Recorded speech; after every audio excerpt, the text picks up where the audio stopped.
주님의 은혜와 평안을 전합니다. 다 같이 신앙 고백하심으로 금요일 새벽 예배 하나님께 드리겠습니다. 전능하사 천지를 만드신 하나님 아버지를 내가 믿사오며 그 외아들 우리 주 예수 그리스도를 믿사오니 이는 성령으로 잉태하사 동정녀 마리아에게 나시고 본디오 빌라도에게 고난을 받으사 십자가에 못 박혀 죽으시고 장사한 지 사흘 만에 죽은 자 가운데서 다시 살아나시며 하늘에 오르사 전능하신 하나님 우편에 앉아 계시다가 저리로서 산자와 죽은 자를 심판하러 오시리라. 성령을 믿사오며 거룩한 공회와 성도가 서로 교통하는 것과 죄를 사하여 주시는 것과 몸이 다시 사는 것과 영원히 사는 것을 믿사옵나이다. 아멘. 우리를 사랑하시는 하나님, 오늘도 새벽을 깨우게 하시고 주의 말씀 앞에 겸손히 서게 하심을 감사합니다. 말씀을 통하여 주님의 뜻과 목적을 발견하는 귀한 시간 되게 하시고 그 뜻에 순종함으로 하나님 나라의 풍성한 복을 누리는 우리들 되게 하여 주시옵소서. 오늘도 기도의 끈을 놓지 않고 간절함으로 나아온 성도들 있습니다. 간구하는 기도의 제목들 기억하여 주시고 주님의 때 주님의 방법으로 응답하여 주시옵소서. 오늘도 눈동자와 같이 보호하실 주님을 기대합니다. 감사드리며 예수님 이름으로 기도합니다. 아멘. 오늘 우리에게 주신 하나님의 말씀 함께 나누겠습니다. 시편 34편 1절에서 10절까지 말씀입니다. 시편 34편 1절에서 10절까지 말씀입니다. 제가 읽겠습니다. 내가 여호와를 항상 송축하며 내 입술로 항상 주를 찬양하리이다. 내 영혼이 여호와를 자랑하리니 곤고한 자들이 이를 듣고 기뻐하리로다. 나와 함께 여호와를 광대하시다 하며 함께 그의 이름을 높이세. 내가 여호와께 간구하며 내게 응답하시고 내 모든 두려움에서 나를 건지셨도다. 그들이 주를 앙망하고 광채를 내었으니 그들의 얼굴은 부끄럽지 아니하리로다. 이 곤고한 자가 부르짖음에 여호와께서 들으시고 그의 모든 환난에서 구원하셨도다. 여호와의 천사가 주를 경외하는 자를 둘러 진치고 그들을 건지시는도다. 너희는 여호와의 선하심을 맛보아 알지어다. 그에게 피하는 자는 복이 있도다. 너희 성도들아 여호와를 경외하라. 그를 경외하는 자에게는 부족함이 없도다. 젊은 사자는 궁핍하여 줄일지라도 여호와를 찾는 자는 모든 것에 부족함이 없으리로다. 아멘. 이 시간 우리에게 주신 하나님의 말씀을 다시 읽고 묵상하면서 잠잠히 주님 앞에 나아가는 시간을 잠시 갖도록 하겠습니다.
할렐루야. 예배 가운데 나오신 여러분 환영하고 축복합니다.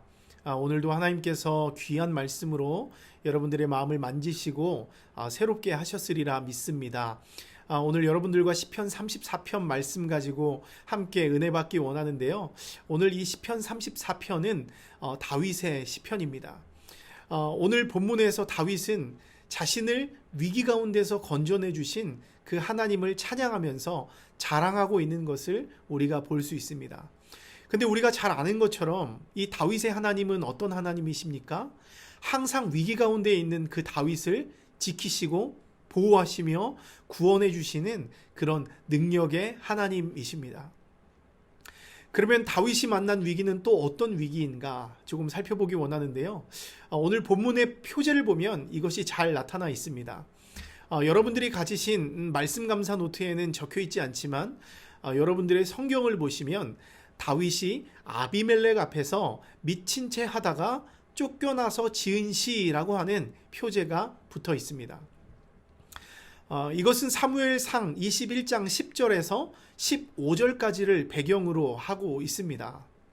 근데 오늘 표제에서는 아비멜렉이라고 나와 있지만 이 사무엘상 21장 이 본문 말씀을 보면 이 왕이 아비멜렉이 아니라 가드 왕 아기스라는 것을 우리가 발견할 수 있습니다. 이것에 대해서는 많은 의견들이 있는데요. 서기관의 실수로 보는 견해들도 있고요. 또 이것이 애굽 왕을 파라오라고 칭하는 것처럼 블레셋 왕을 가리키는 명칭이다라고 말하고 있는 학자들도 있습니다. 어쨌든 사무엘상 21장 10절 이하를 보면 다윗이 사울 왕을 피해서 블레셋의 가드 왕 아기스에게 피신하는 장면이 나옵니다. 하지만 그의 신하들이 다윗의 정체에 대해서 탐탁해하지 않아요. 그래서 아기스에게 보고합니다.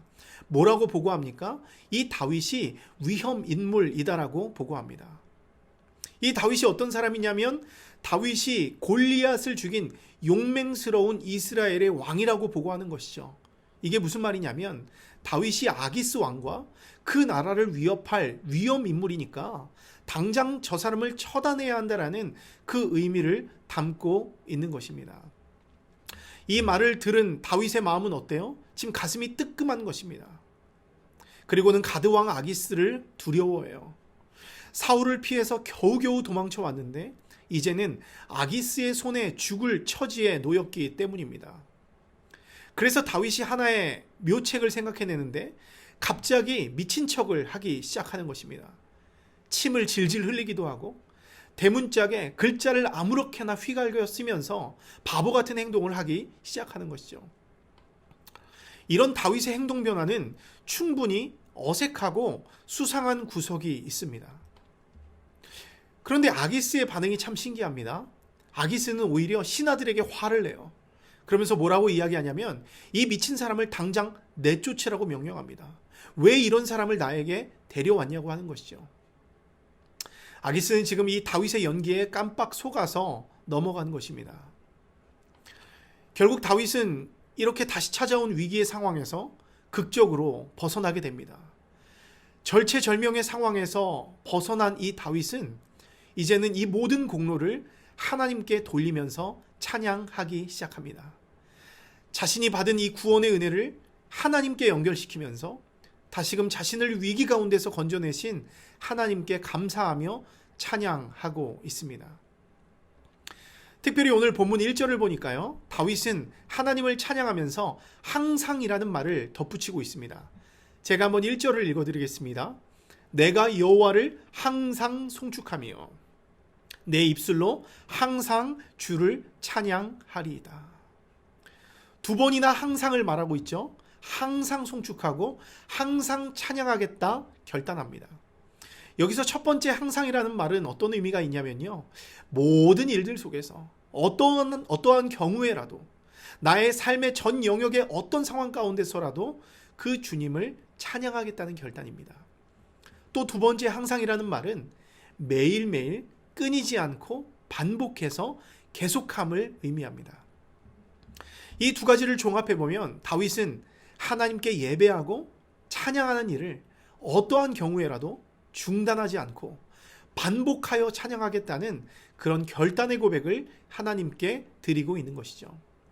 여러분, 이거는 정말로 하나님의 구원의 은혜를 깊이 체험한 사람만이 드릴 수 있는 결단입니다. 하나님이 나와 함께 하신 그 놀라운 일을 경험하고는 견딜 수 없이 올려드리는 고백인 것이죠. 또 2절을 보면 다윗은 이렇게 말합니다. 내 영혼이 여호와를 자랑하리니, 이렇게 말해요. 내 영혼이 여호와를 자랑하리니. 여기서 자랑한다는 말은요, 밝게 빛나게 하다라는 뜻이에요. 즉 하나님의 영광을 밝게 빛나게 해서 세상 가운데 그 하나님의 영광을 드러내겠다라는 말이죠. 여러분, 다윗은 아무리 생각해도 아기스와 있었던 일이 너무나 신기하기만 합니다. 아무리 아기스 앞에서 미친 척 행동을 했다고 해도 아기스가 믿지 않으면 소용없는 일입니다. 그리고 다윗의 연기가 얼마나 완벽했는지도 잘 모르겠어요. 그런데 아기스는 다윗의 이러한 급작스러운 미친 척에 그냥 속아 넘어갑니다. 여러분, 어떻게 이런 일이 일어날 수 있습니까? 이것은 하나님이 아기스의 눈을 어둡게 하셨기 때문입니다. 왜 그렇습니까? 하나님께서 다윗을 구해내시기 위해서, 다윗을 보호하시기 위해서, 그의 생명을 지키기 위해서 아기스의 눈을 어둡게 하셨다는 것이죠. 다윗은 이렇게 아기스의 손에서 벗어난 이후에 이것이 전적인 하나님의 은혜임을 깨닫게 됩니다. 아무리 생각해도 이것은 하나님의 은혜가 아니고서는 될 수 없는 일이다라고 깨닫게 된 것이죠. 때문에 다윗은 하나님을 자랑하지 않고는 견딜 수가 없게 됩니다. 그래서 많은 사람들 앞에서 하나님이 나를 위기 상황 가운데서 구해주셨다, 하나님이 그 위기 상황 가운데에서 어떻게 일하시고 나를 어떻게 구원해 주셨는지를 기뻐하며 간증하게 되는 것이죠. 근데 여러분, 여기서 참으로 흥미로운 부분이 하나 등장하는데요.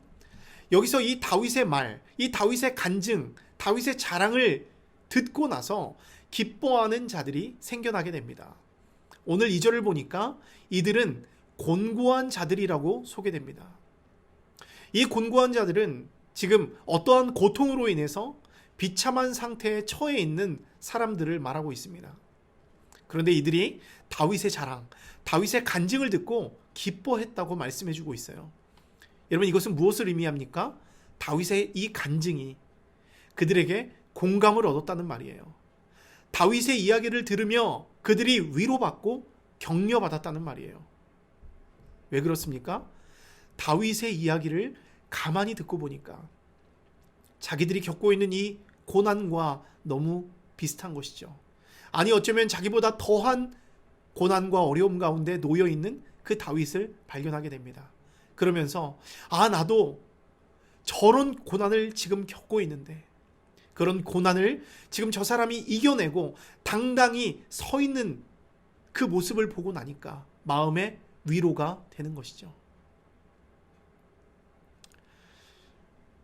우리가 만난 하나님을 고백하고 간증할 때 어떤 사람들은 우리의 간증을 듣고 위로를 얻고 격려를 얻고 하나님을 믿고 싶은 마음이 생겨날 수 있게 된다는 것입니다.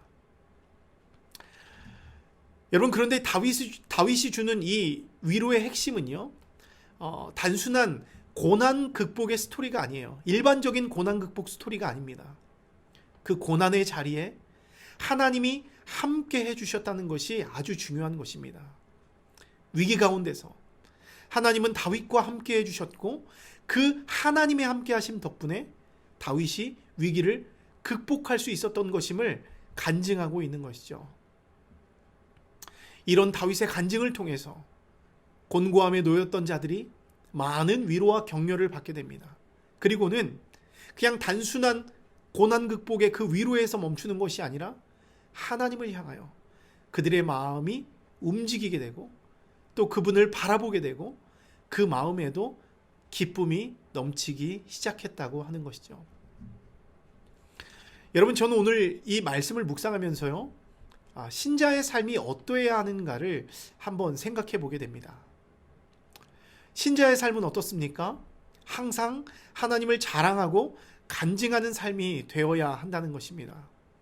그리고 그 간증으로 다른 이들에게도 영향을 주는 삶을 살아야 하는 것이죠. 그러기 위해서는 어때요?